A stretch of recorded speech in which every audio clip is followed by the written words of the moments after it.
السلام عليكم، مرحبا بكم في فيديو جديد في القناة. كيف ما عرفتوا أن مسلسل شكون كان يقول من أجمل المسلسلات وأنجح المسلسلات اللي عرفها رمضان ديال هاد العام 2026.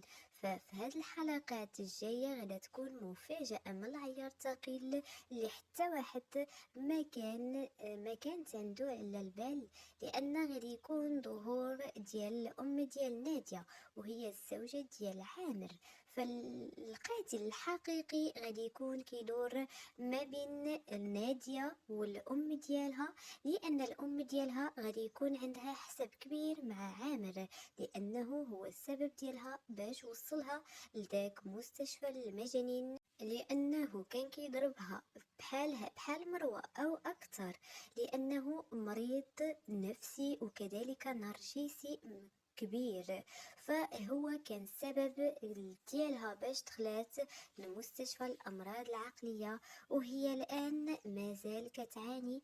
والاختفاء ديالها طيلة هذه الحلقات كلها غادي يكون راجع لأنها كانت كتعالج داخل مستشفى الأمراض العقلية، ولهذا السبب كانت نادية ما كتبغيش أنها تتكلم على أمها، لأنها عارفاها بأنها مريضة نفسيا، وهي جات باش تنتقم ليها من عامر، لكن عامر تقتل. فهنا غادي نقولوا شكون القاتل. فمروة ماشي هي القاتلة، كذلك الفلان اللي هو عثمان فماشي هو القاتل، وليس بدريس اللي هو الابن ديالو. فالقاتل غادي يكون كيدور ما بين الشخصية ديال الأم ديال نادية اللي كتعاني من مرض نفسي، واللي كذلك باغت تنتقم من عامر، ولأنها فقدت النطق تماما بسبب عامر، وكذلك كانت كتخضع للعلاج داخل هذه المستشفى ديال الأمراض العقلية، لكن لأول مرة غادا تنطق بسمية ديال بنتها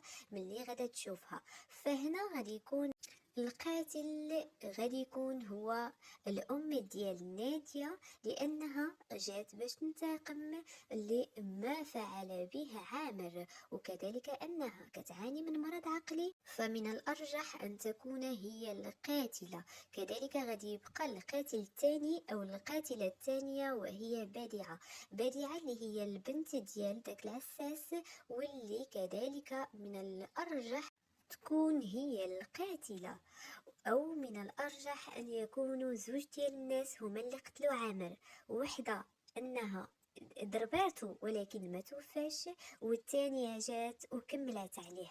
فهنا غادي نعرفوا السبب الحقيقي ديال المقتل عامر، واللي كان شخص ماشي لطيف، كان نرجسي كيعامل المرأة معاملة اللي هي خايبة، وهاد المعاملة والسلوك اللي هو خايب بزاف فكيؤدي لبزاف ديال العواقب، وبحال اللي أدت بعامر للموت أو لجريمة قتل بشعة. فالحلقات اللي جايين هما اللي غادي يبينوا شكون القاتل، كذلك ببروز شخصية أو ظهور شخصية جديدة وهي الأم ديال نادية. هذا هو الفيديو ديال اليوم، كنتمنى أنه ينال الإعجاب ديالكم. إلى اللقاء.